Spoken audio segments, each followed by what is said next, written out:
When I was a kid in the early 80s, I was a big fan of professional wrestling. When I visited my grandparents, Bob and Pearl Bournet, I'd take up residence in front of the old-fashioned floor model TV in the rec room and tune into TBS. The basic cable station broadcast WWF matches.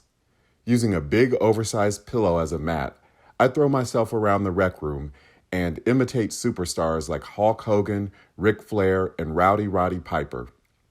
Fast forward 30 years, and I got to meet Piper while making the documentary Lady Wrestler about black women who broke barriers in wrestling in the 1950s and 60s. The story of how I met Piper is kind of wild.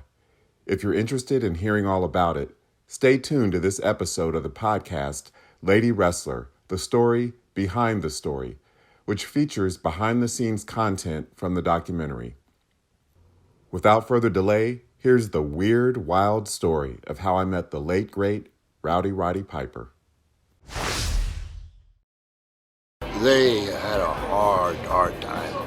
It was so competitive that I think that back then that they may have been very difficult for a black lady.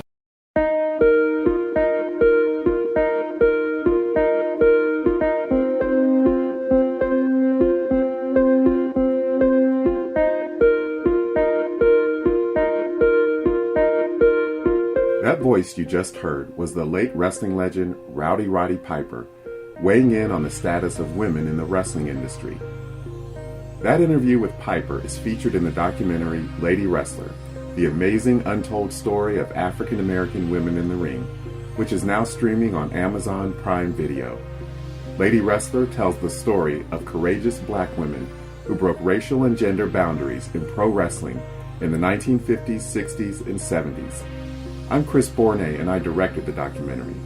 And this podcast, Lady Wrestler, the story behind the story, gives you a behind-the-scenes look at the issues explored in the documentary. Getting to interview Roddy Piper was a really cool experience. I met him at Days of the Dead, a horror and sci-fi convention in Indianapolis, which is about a 3-hour drive west of my hometown of Columbus, Ohio. Columbus became the birthplace of women's wrestling in the 1930s.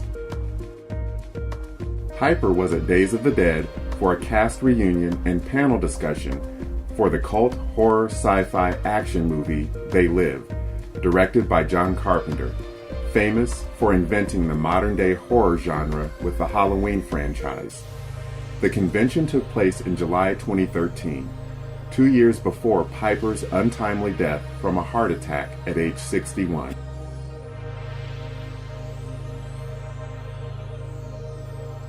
Although I had never met Piper before, I did have a history with him, so to speak. He's one of the reasons I became a wrestling fan. As a kid in middle school in Columbus, I'd watch cable TV in the rec room of the home of my grandparents, Bob and Pearl Bournet. I turned the station to WTBS, which played WWF wrestling matches in the 80s.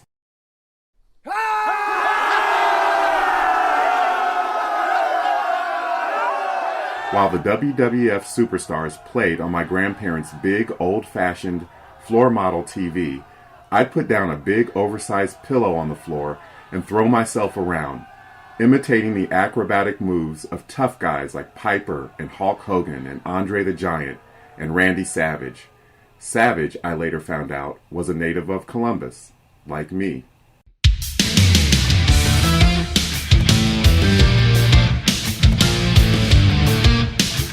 So imagine how excited I was when I got a chance to meet Roddy Piper. After randomly coming across the Days of the Dead convention while surfing the internet and seeing that Piper was going to be there, I grabbed my camera, jumped in my car, and hightailed it to Indianapolis one Saturday. Since I was in the middle of making Lady Wrestler, I figured I'd approach Piper and ask him for an interview. As I said before, I'd never met this wrestling legend. And on top of that, I'm extremely shy, especially around strangers. I had no idea if Piper would give me the time of day, but to my pleasant surprise, my childhood idol was totally approachable. After attending the They Live panel discussion and standing in a long line at his booth behind people waiting to get his autograph, I shook his hand, told him about Lady Wrestler, and asked if he'd be willing to sit for an interview. Piper was totally cool. Said he remembered the African American lady wrestlers from the era in which I was chronicling in the documentary and agreed to speak with me. But there was one catch.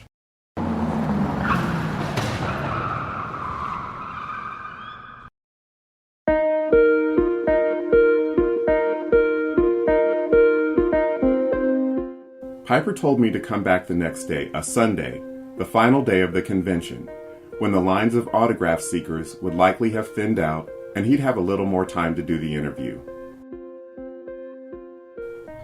Well, there was another catch. I'd promised a musician friend of mine back in Columbus that I'd attend his concert that night. So I hopped in my car again and drove the 3 hours back to my hometown for the show. And then I drove back to Indianapolis the next day to interview Piper. I ran up hundreds of miles in my car, and luckily my beat-up Honda Accord was reliable. But after all that time on the road, my head was so discombobulated that I left my front door standing wide open. Fortunately, my neighbor called to tell me she'd noticed me leaving in a hurry and graciously closed my front door. Whew. When I made it back to the hotel where the Days of the Dead convention was being held, it was Sunday morning, and a local Indianapolis church had rented out one of the hotel's conference rooms to hold their weekly service. Now, keep in mind that Days of the Dead is a horror sci-fi convention, so hearing gospel music wafting out of one of the conference rooms, while in the hallways of the hotel, horror and sci-fi fans walked around dressed up literally as ghouls and goblins, was a bit disconcerting to say the least. Finally, I met up again with Roddy Piper, and he was very forthcoming and easy to talk to. Here's what he had to say about black women in the wrestling industry. They had a hard time. It was so competitive that I think that back then that they may have been very difficult for a black lady. When they got on the mat, they had to perform and hit harder, and they were rougher on each other than we were because there was so much male dominance, and they were always treated as just, flash, where these women were really trying to get over as the guys were and being world champion and recognizing their talents. Getting to meet Roddy Piper, especially since he passed away at a relatively young age, was one of the most memorable experiences of making Lady Wrestler. Another memorable experience was attending the big independent wrestling tournament, WrestleCon, in Orlando, Florida in April 2017. I must admit that after I became a wrestling fan in middle school, I sort of lost touch with it as I came of age. And by late 2005, when I began interviewing the legends featured in Lady Wrestler, wrestling was actually the furthest thing from my mind. In fact, when I finished editing a rough cut of Lady Wrestler in 2017, I realized I had never been to a wrestling match in person. I'd only seen it on TV. So I ventured to WrestleCon and attended a women's wrestling tournament to see firsthand the sport that I had just made an entire movie about.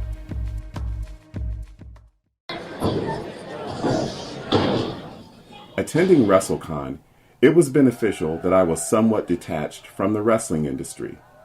I was able to see the forest for the trees, and as a detached observer, I noticed that between each match, men in the audience rushed up to the female wrestlers and took selfies with them and high-fived them. Here's an excerpt from the video diary I made while attending the event. The audience was pretty mixed, male and female. It was diverse race-wise in the audience. And the men were actually going wild for the women. Even when the women wrestled men, the men in the audience were rooting for the women to win.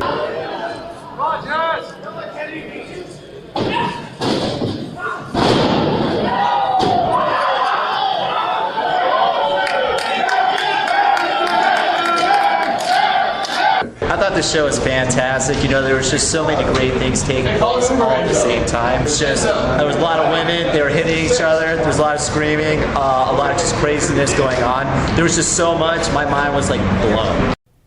That last comment you heard after the excerpt from my video diary was from a fan named Billy B about what he enjoyed about the women's wrestling tournament.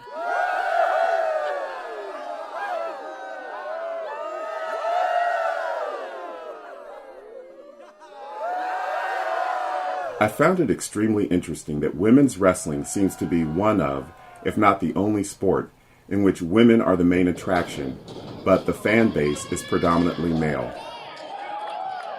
After the women's tournament, I interviewed some of the male fans in attendance. Here's what a fan named Jordan Williams had to say. Oh, and please excuse the less than ideal audio quality, as these interviews were conducted outside of a noisy arena. And there's definitely a different kind of emotion to women's wrestling too, which is what I like. I'm big on women's wrestling. And I don't think they get the credit that the men do. And here's more commentary from the fan named Billy B. I think there's definitely been like a revolution taking place where women now can actually be appreciated for the wrestling, not just based on looks. If you like this video, please leave a comment, share it, and subscribe to my channel.